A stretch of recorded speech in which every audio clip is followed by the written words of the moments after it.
Hello and welcome to my next weekend game, Europa Universalis Universi. I don't really know how you're supposed to pronounce it, but I'll just say Europa Universalis 4.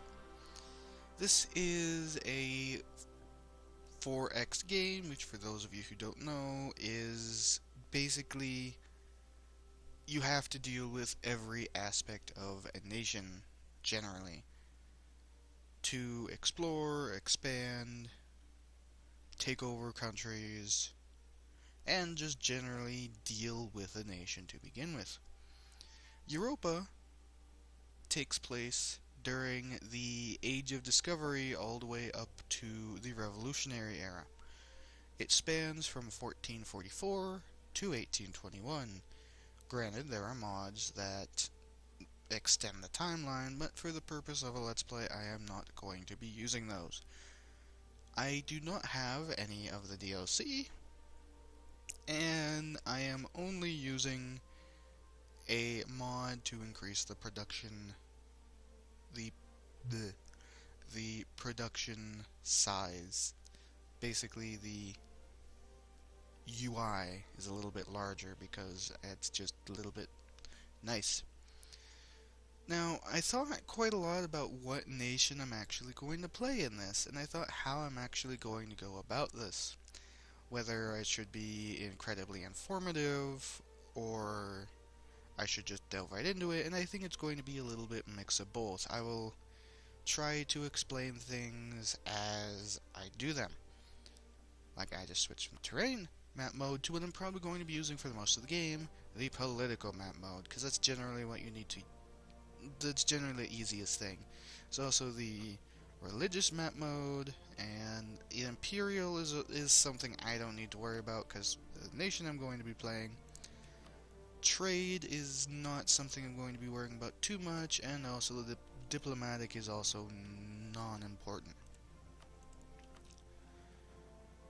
But you could play any of these nations.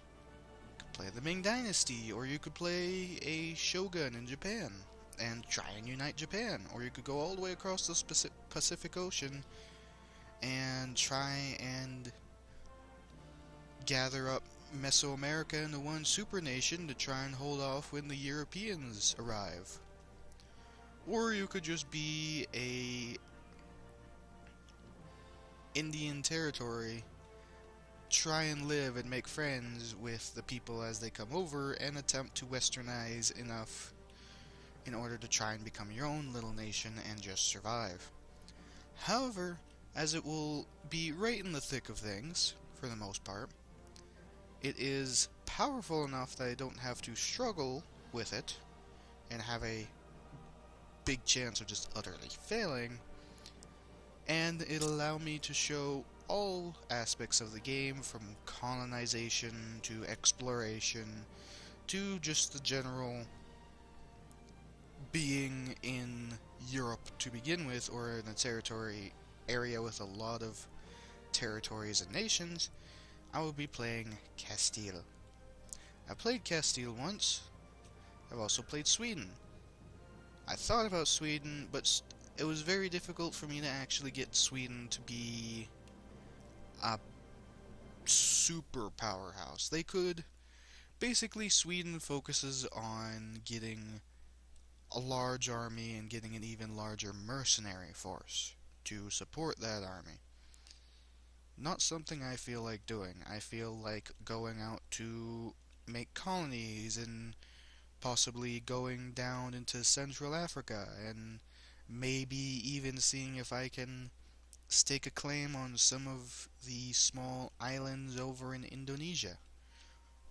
Maybe even Australia. I don't know. But Castile is nice because it gives you a lot of options. Like, it's nicer than some of the other nations, actually. Like, for example, if you're Lithuania, you're kind of, for the most part, landlocked. You can only have 2 port areas to begin with without taking out, say, the Livonian Order or the Teutonic Order first. and your goal is to eventually unite with Poland to create the Commonwealth. But the Commonwealth didn't really have any colonies either, so you're kind of landlocked here, and you either have to deal with the encroaching Ottomans, who generally expand and become quite dangerous, or deal with Russia, as it does that as well. And if you're England, granted, you have quite the easy access to go colonize, but you also have to deal with Scotland and all the various small nations of Ireland, as well as you also start at immediate war with France. And France is even worse because there's Burgundy, which I believe eventually cedes to Austria in a historical event, and you also have all these smaller nations that are your various vassals that you either need to keep or annex. And it's quite difficult. But Castile, you have some early enemies, you have easy access to colonize, and you can make friends with some of the more bigger powerhouses as they go in through the game, such as Portugal.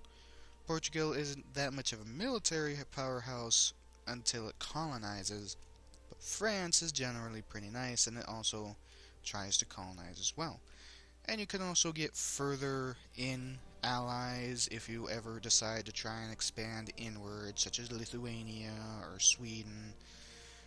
Generally, I don't think you can get the Ottomans because you're of a different religion, and the Ottomans will see you as dangerous because you're a competing great power, therefore they like you less.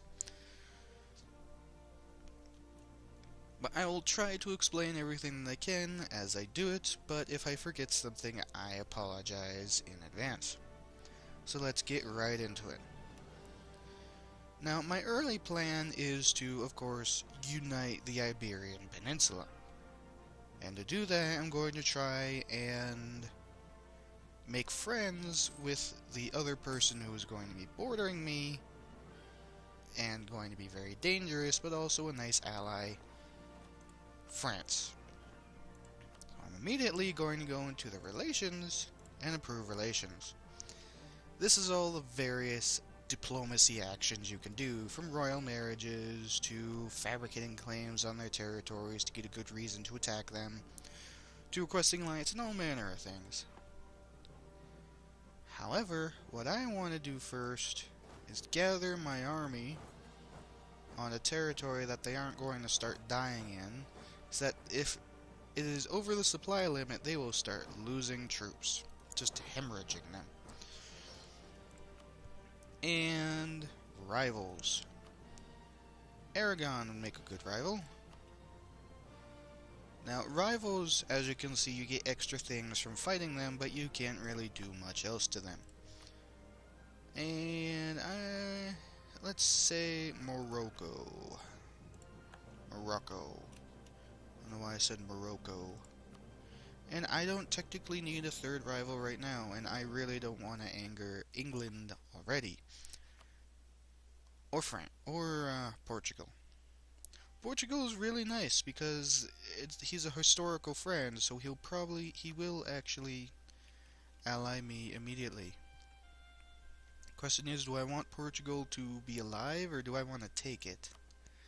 He is immediately allied with England, so I am going to end up allying him, and he will immediately accept. I'm going to generally play the game at 3 speed because if it goes too fast, it is not the best. And I like to be able to take a handle on things, and especially when I'm going to be explaining a lot of things. I just took an alliance from you. Alliance from Navarra? No, I want to take you. What I want to do next is I can't do anything with you for a month, can I? But what I want to do first is apparently my troops are moving through places that they lose troops in. Because the supply limit is too small to support them, they start losing troops. And they end up having to regenerate it out of my manpower reserve. Every troop is worth 1,000, and what is the current? It can only fight in groups of 5. So if you have over 5, that's nice because, larger armies are larger armies, but they can only fight at a length of 5. However, that length doesn't become as important until siege weaponry such as cannons come in.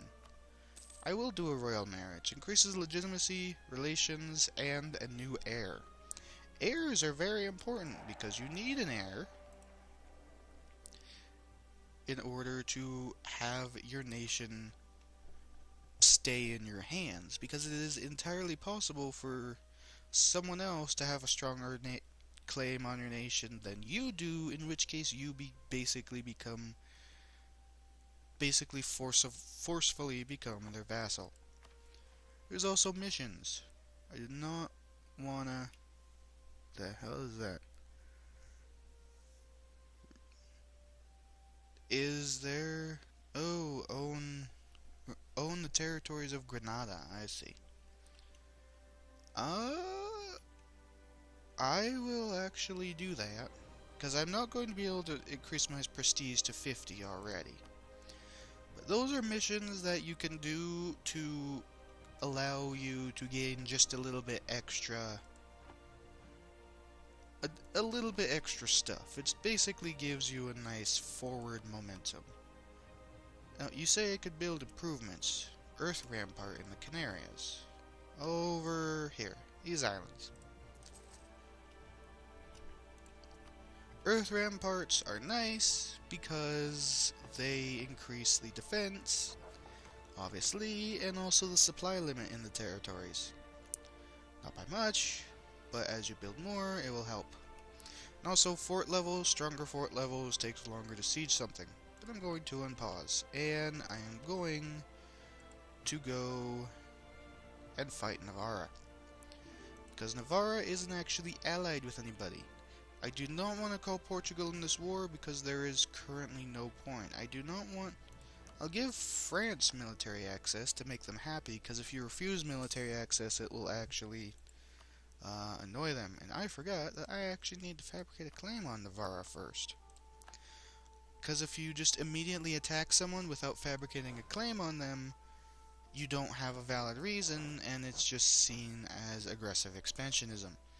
And that is not something that I want to do. You probably noticed all these boats sailing around here. That is because if a territory is not patrolled by a boat for long enough, pirate ships will pop up, and those will generally disrupt the flow of trade. Speaking of trade, I want to send the person in Genoa to collect from trade there. These are all these various trading nodes that we know of. Some of them are simply too far for us to get to, but it generally gets us extra money, which is nice. I'm not going to be worrying too much about the trading, however. I generally just let the trade go as is. However, if you can get Portugal does have quite a lot of trade power in there, but if you can get full control of a trade node, you're going to have so much money coming in directly to you, it's not funny.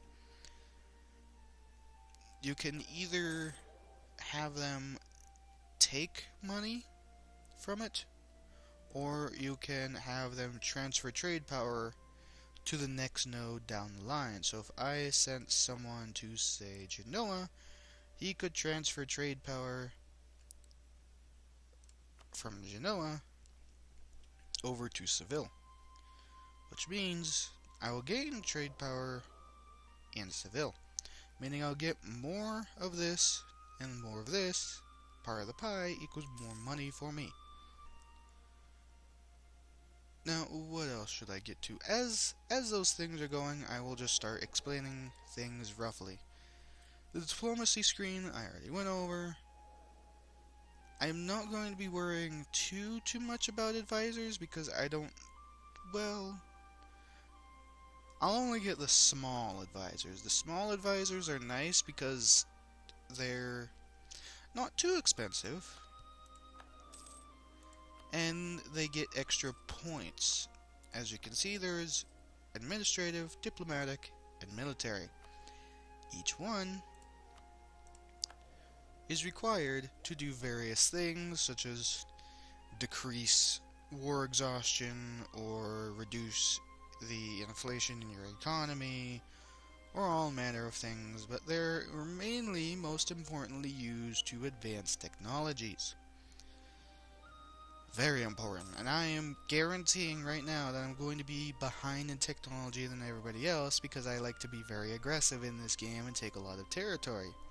Taking a lot of territory uses quite a lot of administrative and diplomatic technology. I'll be on the ball with military, obviously, because, expansion. This is the ideas. Don't need to worry about until level 4. Get to that later. Already seen the trade screen. The economy screen is just a detailing of what you spend on everything. I do get a little bit of inflation a year due to having territories that have gold mines in them. And you can see all of my balance. I'm still getting 7.5 gold a turn, which is good enough for me. You saw on the mission screen there's also the national decisions, which is form Spain, not the Castille, Spain, but you need to own various territories and have them under your banner. You can either do it militarily or diplomatically. I'm going to do it militarily. And then there is the stability and expansion, which luckily is just fine in the beginning of the game. I'm going to see if... was there someone who reduced... No, I believe he would only be a administrative power.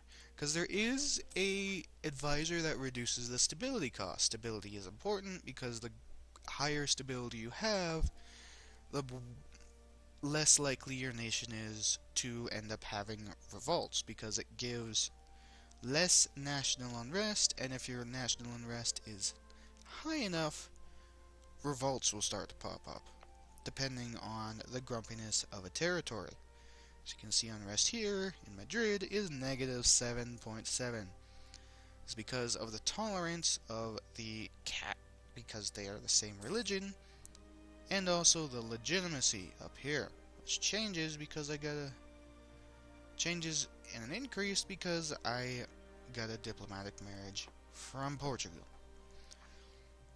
There's also the war exhaustion that will increase the longer you are in a war, and that will increase the national unrest, as will overextension, which you need to basically make a claim on territories that they are a part of your core provinces, quote unquote, in order for you to do anything in them at all and not have them produced more national unrest. It occurred to me that I wanted to play this on Iron Man mode, but I suppose... oh well. Then there is also the religion, don't need to worry too much about that, and the military page. The military page tells me all various things. There is army tradition, which increases army tradition and land morale, increases the effectiveness of armies. Same thing for naval tradition, naval morale for navies, and the force limit is the max that you can make without having to spend, I believe, double or more the amount for paying a squad of troops than you would normally. You can go over. It is entirely possible to go over them. However, costs a lot. But now we do have a claim on Navarra. Now we can freely declare war on Navarra. Accepting would destabilize... oh, they're fighting in another war.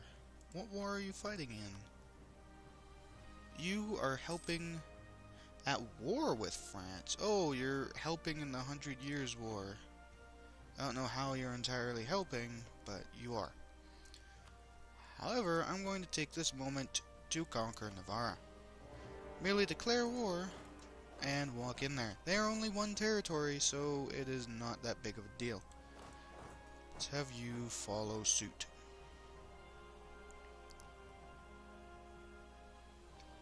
later on, it will be a lot more dangerous. However, I will always try to take easy pickings like Navarra because they're easy pickings. Now, this is the combat. It is kind of randomized, but kind of not. I have more troops, therefore I'm doing better. However, I did cross a river, so I technically had a negative against me, but because I had such a large army, it didn't matter. Those negatives will become more important as we face stacks of enemies that are more dangerous. Who are you? Argmagai. Oh, that's France coming in to try and punch Portugal. I see. That's fine. They basically, it's weird. In some cases they do, in some cases they don't get free. Oh, they asked for military access so they can go through. Never mind. There are these, it's already paused. There are these random events that will happen that will just generally kind of. Sometimes they'll be nice, sometimes they won't be. In this case, it was not nice. Naive relative. A close member of the family of our ruler has proven utterly naive and keeps telling foreigners vital information publicly. This is technically treason, but executing a member of the royalty might cause unrest.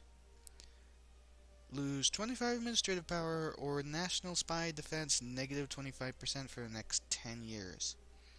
I'm going to go with losing 25 administrative power. Now that bar to the side is their morale. And Navarra can only support 18,000 men in there, that's why I have the other group just kind of sitting off to the side. However, France walked his men through, and as a result, some of my people died from attrition, because there wasn't enough supply in the territory. The AI really doesn't care, and that's always kind of annoying. But my next target will be Granada. However, Granada is allied with Morocco now, so that'll be annoying, because that is Morocco. Morocco isn't necessarily small. And they have a truce with Aragon. Okay. But Granada, basically if I declared war on Granada, it would drag Morocco into the war. Which means I would need either France, or preferably France, but possibly even Portugal, to try and help me. However, it is true they can't get across with boats. Speaking of which, how are my boats? I have 5 Carracks, 8. I always let the AI patrol, and here's what I was going to point out. Those ships, the barks, less cannons than, say, a galley. However, they are a bit faster, and also give trade power, extra trade power to the trade node currently defended.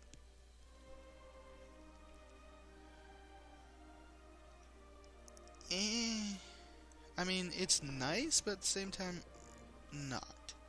I think I will actually try and mix it up a little bit and actually get those. However, if you're fighting in gulfs and bays and basically the calmer waters of the world instead of fighting out in the ocean, galleys, I believe, actually perform better. So, but I will actually tell them to, actually I will split them in half and tell you to protect Seville, and for you to protect Genoa. And they will go over to the Seville territory and just start patrolling around the territory like other ships do. Okay. See, I never always actually really played with that, but since there are barks that will help with that, I figure why not, because it gives me extra trade power. Maybe that's why I never made enough money. I have no clue. But as you can see, France is taking these territories. The Stripes over them means that they have been occupied by the related color. That territory has been occupied by Provence, which is a French vassal, if I look at them. They are... Are they a French vassal? Provence has to be... Because it says they're allied with Hungary, but why are they in this war? I don't entirely know.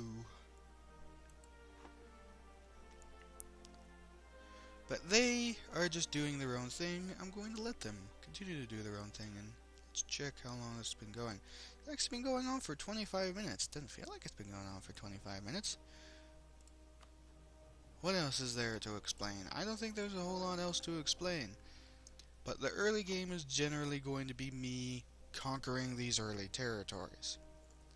And France is outright destroying Portugal in this war. I can't actually help because I'm not part of this war. So I can't do jack all. If I somehow... Oh, War of the Roses happened. There will be historical events like that as well. But because I am not part of that war, I can't help. If I allied France, they might. Apparently, because I'm a competing great power, they don't feel like it. I could offer royal marriage. However, the royal marriage is still not enough to successfully secure an alliance just yet. They would have to actually use their own diplomats to probably increase their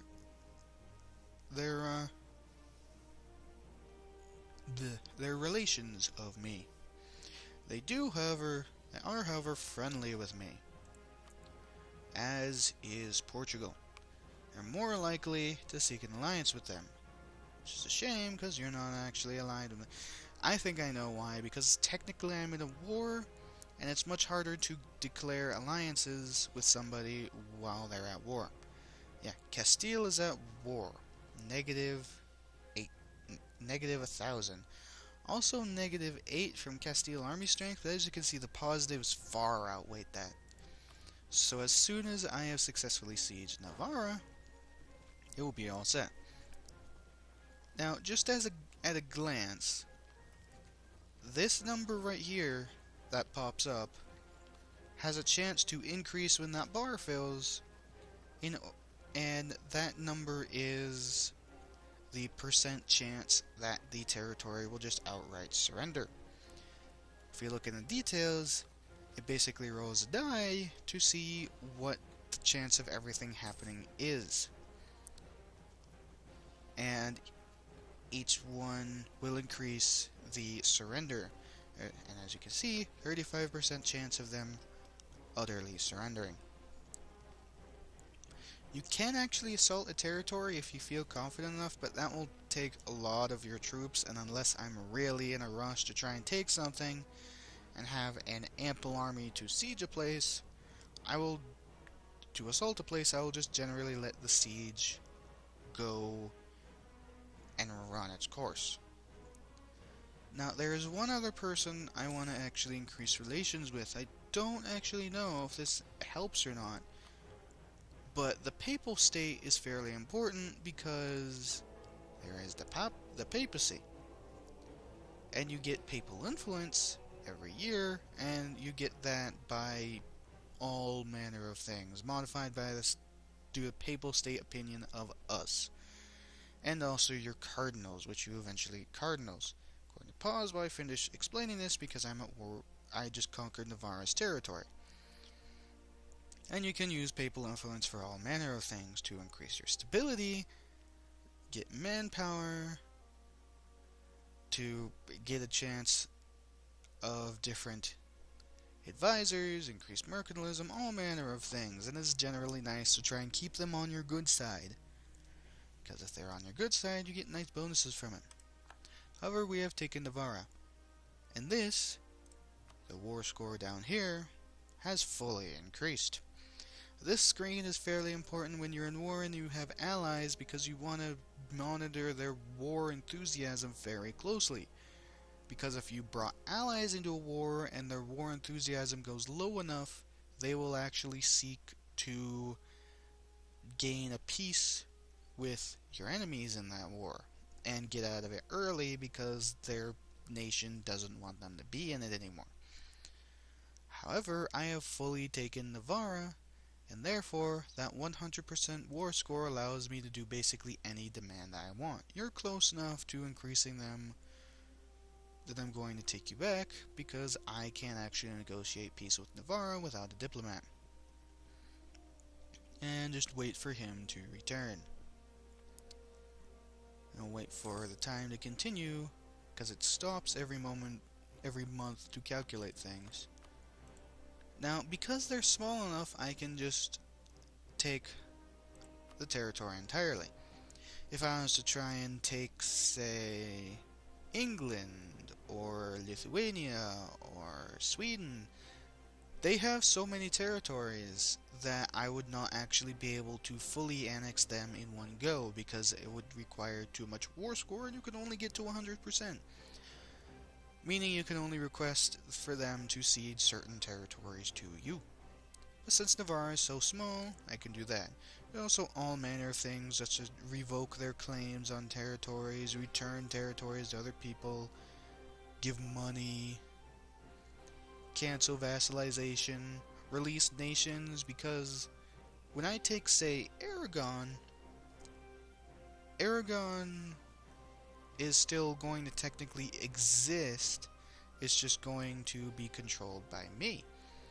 And there's the released nations, where it will take all the territories of the nation of Aragon and release them back to its own sovereign state.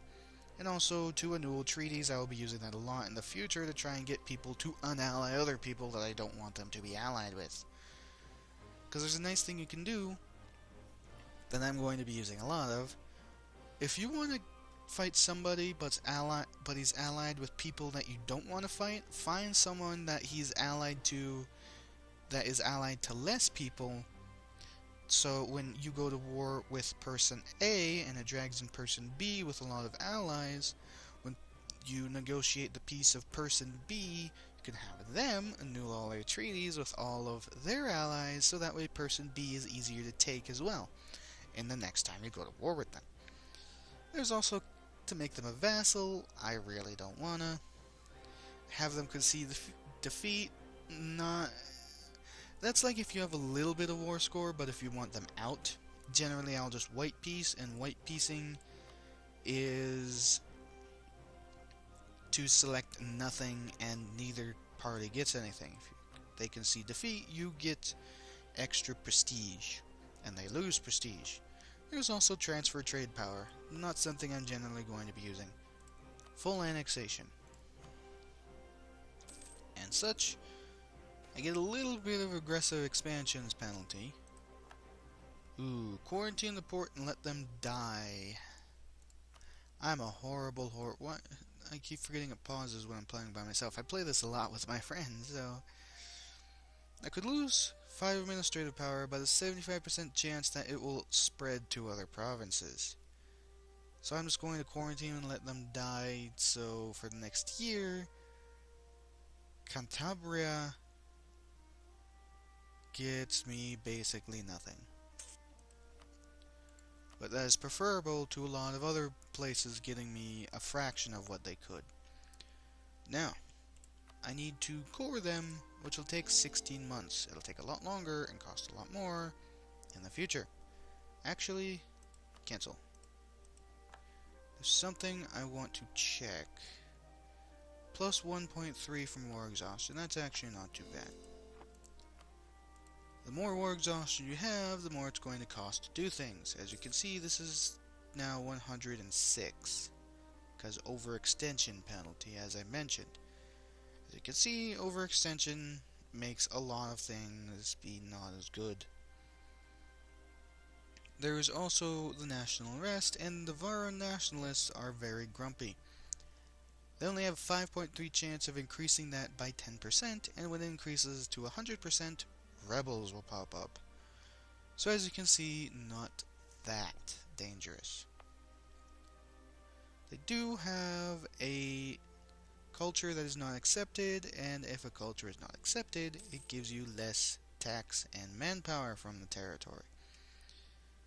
I'd need to change their culture, but in order to do that, I need to core them first, and changing culture requires diplomatic power and also a lack of nationalism. As you can see, unrest plus 15 from nationalism.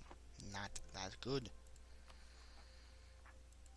But I can't think of anything else. There is the money up here, the manpower, stability, which you've seen in detail, prestige you get from wars and battling things and random events, and they just give you a whole bunch of nice things there.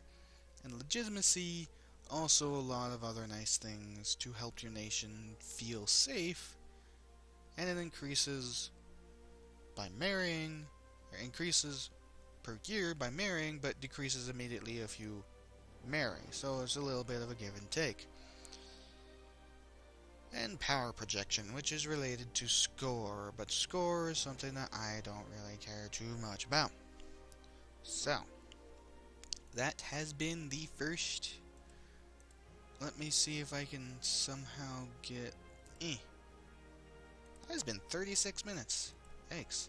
But that has been the first episode of playing Castille in Europa Universalis. Going to do another that's going to be roughly 25 minutes to cover the last hour of this, because it's going to be an hour-long Saturday, hour-long Sunday.